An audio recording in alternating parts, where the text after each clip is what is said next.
श्री शिवाय नमस्तुभ्यम। पितृदोष के कारण जीवन में हारी बीमारी बहुत अधिक होती है। अगर आप सभी को समय मिले तो 16 दिन में इस दिव्य सरल से उपाय को कर लीजिएगा। भाग्य बदल जाएगा। रोग कर्ज संकट पीड़ा से मुक्ति मिलना आरंभ हो जाएगी। कब कैसे उपाय को करें, ध्यान से सुने और अंत तक बने रहिए। जो यह उपाय बताने जा रही हूँ आपको कहीं नहीं जाना, अपने घर की रसोई में ही करना है। अन्य उपाय भी हैं जो चने की दाल और अन्य से संबंधित हैं, तो यह बहुत आपके लिए काम का वीडियो रहेगा। सुनिएगा और ध्यान से तुलसी का भी उपाय सुनते हुए जाएगा। भाग्य की रेखाएं निश्चित रूप से प्रबल होंगी। गुरुजी कहते हैं हार रहे हैं, दुख पा रहे हैं, कष्ट कर्ज में घिरे हुए हैं, लगता है बच्चों का विवाह कैसे होगा, कैसे संतान की प्राप्ति होगी, परिवार से कलह कलेश की मुक्ति कैसे हो और परिवार में सब दुख दूर हो, इसके लिए आप सभी को अपने घर के मटके के पास, घर का मटका नहीं है कोई दिक्कत नहीं, घर में कोई भी स्थान है, आरओ लगा हुआ है या आपके घर पर विशेष तौर पर पानी का आप रसोई में जग रखते हैं, तो यह रसोई में ही किया जाने वाला उपाय है। और यह कटोरी आपको कम से कम 3 दिन रखनी है। आप सभी को पूर्ण चावल, खंडित चावल नहीं, एक छोटी सी कटोरी में भरकर रख लेना है अपने घर की रसोई में। काफ़ी प्राचीन उपाय है, सुनते हुए जाइएगा। चने की दाल, तुलसी का उपाय, अन्य उपाय भी वीडियो में हैं जो आपके काम के रहेंगे। जो प्रथम उपाय बताने जा रही हूँ यह तो कभी भी किसी भी दिन किया जा सकता है, कोई दोष कोई दिक्कत की बात नहीं है। आप सभी को एक छोटी सी कटोरी जिसमें आपको पूर्ण चावल रखने हैं और अपने पितृ देवताओं का स्मरण करते हुए एक लंबी बत्ती का घी का दीपक अपने घर की रसोई में रख देना है। तत्पश्चात उस बेलपत्र को भी रखना है उस चावल के ऊपर। किसी कारण से बेलपत्र आप ध्यान रखिएगा, अष्टमी, एकादशी, जिस दिन आपका उपवास हो, शाम के समय आपको नहीं तोड़नी है। आप शिवलिंग पर चढ़ी हुई परिपूर्ण एक बेलपत्र लीजिएगा। दुर्वा लीजिएगा, दुर्वा कम ज़्यादा जितनी आपकी इच्छा है उतनी आप दुर्वा ले सकते हैं। इसे लेकर आप सभी को विशेष तौर पर अपने घर के मटके में पहले आप चावल भर लीजिए, उसके ऊपर एक बेलपत्र और एक दुर्वा रख दीजिए। लंबी बत्ती का दीपक दक्षिण दिशा की ओर मुख करते हुए आप लगा दीजिए। ठीक है, यह बात हो गई। अब आपको कम से कम 3 दिन, ज़्यादा भी रख सकते हैं, कहीं जाना पड़े तो कम से कम 3 दिन तो आप रखिए, गिनकर नोट करते हुए चलिएगा। अब 3 दिन बीत गए, आप सभी को इस चावल की कटोरी को लेकर जाना है, किसी भी चिड़िया, कबूतर या किसी नदी में प्रवाहित कर देना है। ऐसा मन में भाव करें कि इसमें मेरे घर के सभी वास्तु दोष, किसी का कुछ किया कराया, किसी भी तरह से पितृदोष इत्यादि समाहित हो गया है और मेरे परिवार को सभी कार्यों से जो तकलीफ़ें हैं उनसे मुक्ति मिले और हर कार्य में मेरे पितृ सुख पाए, ऐसी प्रार्थना करते हुए। चावल वैसे भी हमारे पितरों की पूजा में सबसे पहले काम में आते हैं, तो आपको इसे कहीं भी विसर्जित कर देना है। तो यह बात हो गई। अब बेलपत्र और एक दुर्वा आपको अपने घर के मंदिर में विराजमान शिवलिंग या महादेव के मंदिर में जाकर समर्पित कर देना है। कितना सरल उपाय है, अगर इसे सच्चे भाव सच्चे मन से कर लिया जाए तो कितना सुखद परिणाम मिलना है। बेलपत्र और दुर्वा तो अपने आप में शिवलिंग में चढ़ाने से आरोग्यता मिलती है, रोग संकट पीड़ा से मुक्ति मिलती है। 3 दिन तक अगर रख रहे हैं तो कोशिश करें तीनों दिन आप सभी दीप दान कर सकें, दक्षिण दिशा की ओर मुख करते हुए लंबी बत्ती का। 3 दिन तक नहीं रख पा रहे हैं तो कोई दिक्कत नहीं, आप जो है 1-2 दिन भी दीपक लगा लेंगे, तीसरे दिन प्रवाहित भी करने चले जाएंगे चावल, तो कोई दोष नहीं लगेगा।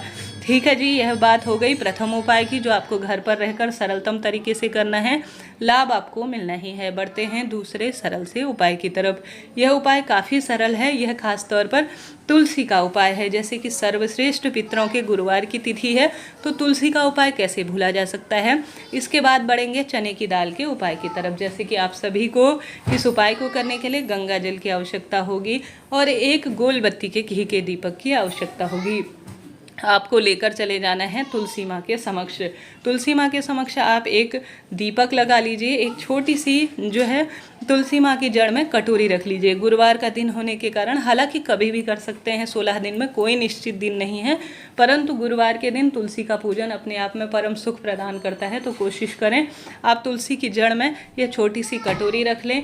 गंगा जल आप ले लीजिए, कोई भी महिला, पुरुष, बच्चे, बड़े, कोई भी व्यक्ति कर लीजिएगा, निश्चित रूप से उत्तम फलों की प्राप्ति होगी। वंश में वृद्धि नहीं हो रही है, कष्ट संकट में घिरे हुए हैं, हर तरफ से हार रहे हैं, तो एक छोटी सी कटोरी आप सभी सबसे पहले तो जो तुलसी है उनकी जड़ में दीप लगा लीजिए।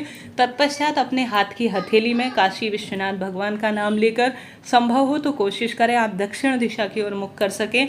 अपने हाथ की हथेली में एक बार गंगा जल लीजिए, उस कटोरी में समर्पित करें। काशी विश्वनाथ भगवान का नाम लीजिए, पितरों का स्मरण कीजिए। इसी तरह से 5 या 7 बार यह प्रक्रिया आपको अपनानी है। अब यह कटोरी में जल गंगा जल स्वरूप में इकट्ठा हो जाएगा।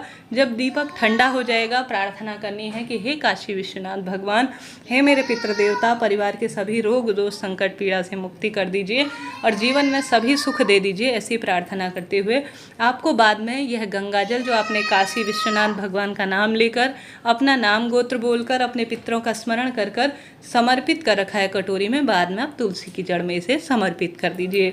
ठीक है जी, यह बात हो गई 2 सर्वश्रेष्ठ उपाय की, जिन्हें आप कभी भी किसी भी दिन कर सकते हैं। गुरुवार, शुक्रवार, शनिवार कभी भी किया जा सकता है, कोई दिक्कत की बात नहीं है।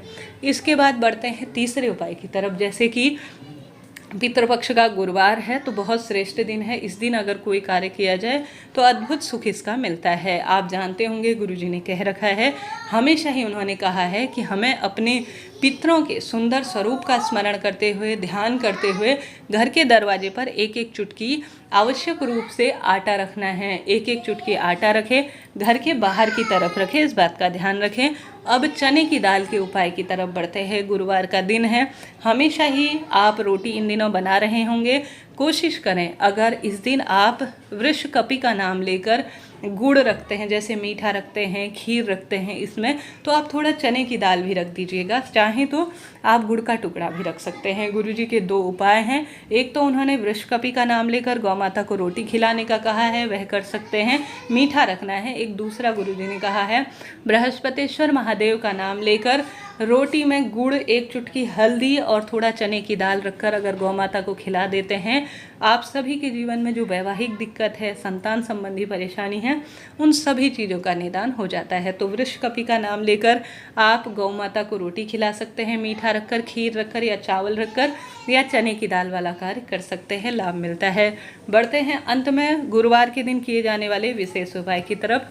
यह उपाय है चने की दाल के उपाय की, जो बहुत श्रेष्ठ है और सर्वोत्तम फल देता है। आप सभी को अपने साथ करीब करीब 1 मुट्ठी चने की दाल लेनी है, जो पीले चने की दाल होती है वह ले लेनी है। जल का 1 लोटा लेना है। जल के लोटे में 1 चुटकी आपको विशेष तौर पर चंदन डालना है। चंदन डालने के साथ ही आपको 1 पीला फूल डाल लेना है और गुड़ का टुकड़ा जल के लोटे में डाल लेना है। चले जाना है महादेव के मंदिर में, केदारेश्वर महादेव का नाम लेना है, बृहस्पतिश्वर महादेव का नाम लेना है। पूर्व या उत्तर दिशा की ओर बैठकर सबसे पहले आपको दीपक लगा लेना है।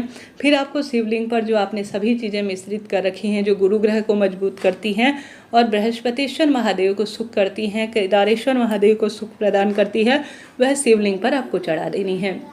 फिर स्वर्ण के समान चने की दाल आपको अपने हाथ की हथेली में लिखना है और शिवलिंग पर धीरे धीरे धीरे धीरे कि हे प्रभु, स्वर्ण के समान आपको चने की दाल मैंने समर्पित की है, मेरा भाग्य चमकाए और आने वाली विपत्ति को दूर करें, ऐसे प्रार्थना करते हुए आपको यह वस्तु समर्पित कर देनी है। जीवन में हार रहे हैं, दुख पा रहे हैं, कष्ट कर्ज में घिरे हुए हैं, तो चने की दाल का उपाय भाग्य की रेखाओं को प्रबल करता है। हर हर शंभु, नमामि शंभु।